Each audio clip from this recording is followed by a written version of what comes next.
আসসালামু আলাইকুম। চমৎকার ওয়েদার, আর আমাদের এই মুহূর্তে বাগানের কাজ চলছে, সাথে সাথে চারাদেরও যত্ন চলছে। চারাদের যত্ন নিতে গেলে একটা কাজ আমরা সবাই কম বেশি ভুল করে শিখি, আবার করতে করতে শিখি, সেটা হচ্ছে খাবার দেওয়া। সাধারণত চারা গাছ যখন ট্রু লিফ হয় তার থেকে খাবারের প্রয়োজন, এর আগে কোনো খাবার দরকার হয় না। আর আমরা জানি যে কোনো গাছের খাবারের জন্য তিনটা উপাদান সবচেয়ে বেশি ইম্পর্টেন্ট: NPK, নাইট্রোজেন, ফসফরাস এবং পটাশিয়াম। এর মধ্যে নাইট্রোজেনটা এই মুহূর্তে খুব বেশি দরকার, যেটা তার পাতার বা ওর দৈহিক গ্রোথের জন্য কাজ করে। তো আমরা যদি এই খাবারটা হচ্ছে টমেটো ফিড বাজারে খুব অ্যাভেলেবেল পাওয়া যায়, ওইটা নিয়ে আলোচনা করি। এখানে দেখা আছে এটা কিন্তু একটা অ্যাডাল্ট গাছের জন্য পরিমাণটা দেওয়া হয়েছে। তো ওরা 4.5 লিটার পানিতে 20 ml মিক্স করে। যেহেতু আমাদের চারাগুলো খুব ছোট বাচ্চা, একটু বাচ্চা হিসেবে ধরতে হবে, তাহলে এটা আমরাকে 4 ভাগের 1 ভাগ 5 ml করে দেবো।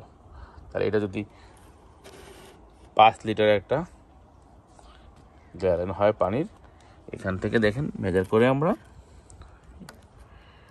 ঠিক 5 ml এর এই লিকুইডটা দিয়ে দেবো। আর এই পানিটা চেষ্টা করবেন বৃষ্টির পানি নিতে। এই তো হয়ে গেল।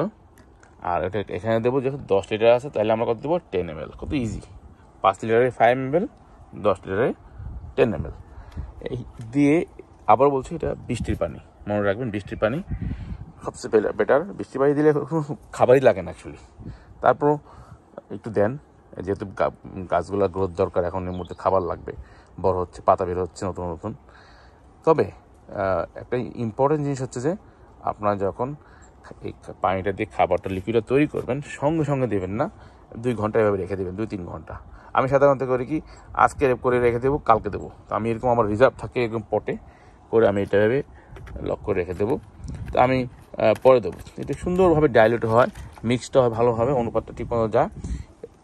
আর যাদের বৃষ্টির পানি ধরে রাখার ক্ষমতা নাই, তাদের জন্য টেনশন নাই।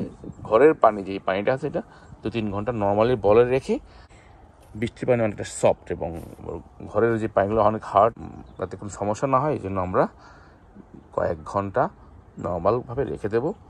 দেখবেন যে কিছুদিন পরে, যেটা বললাম, যে এইভাবে রেখে দিলে আপনাদের দ্রবীভূত খুব সুন্দরভাবে হবে।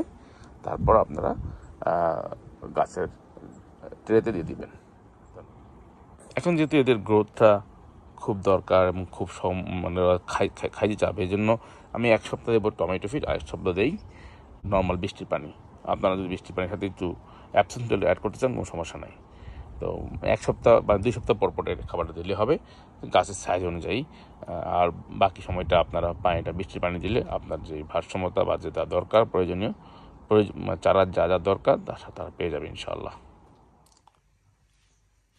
মনে রাখবেন, যখন আমরা পানি দেব,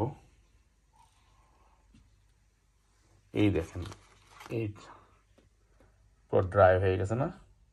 এখন আমরা পানিটাই ট্রেতে দেবো, ডাইরেক্ট যেন আমরা গাছে না দেই। গাছের একটা নিজস্ব অভ্যাস করা উচিত এখনই।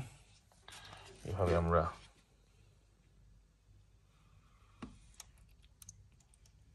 ট্রেতে দেবো, এতে গাছ তার নিজের স্বাভাবিক যেই সিস্টেমটা চালু হবে, শিকড় দিয়ে পানি নেবে, উপর থেকে পানি দিয়ে শিকড়গুলো কনফিউজ হয়ে যেতে পারে। তো এভাবে আবার পানি দিয়ে দেবো। দেখেন এটা অনেক ড্রাই হয়ে গেছে, কোনো টেনশন করবেন না, উপরে ড্রাই থাকাই ভালো, কিন্তু নিচে শিকড় কিন্তু ঠিকই ওরা পানি নিচ্ছে। এতে গাছের হেলথ ভালো থাকবে, পোকামাকড় আক্রমণ কম হবে। এই জন্য উপরে পানি দিলেই একটু স্যাঁতস্যাঁতে ভাব হয়, পোকাগুলা এসে পানি খুঁজে বা খাবার খুঁজে। ট্রেতে দিলে সেই কাজটা হয় না। সাধারণত পানি আমরা বিকেলের দিকে দেবো। দিনের বেলা দেন রোদের মধ্যে, তাহলে সূর্যালোক পানি শুষে নিয়ে যাবে, তাই বিকেলবেলা পানি দেওয়াটা বেটার, অথবা আর্লি মর্নিং।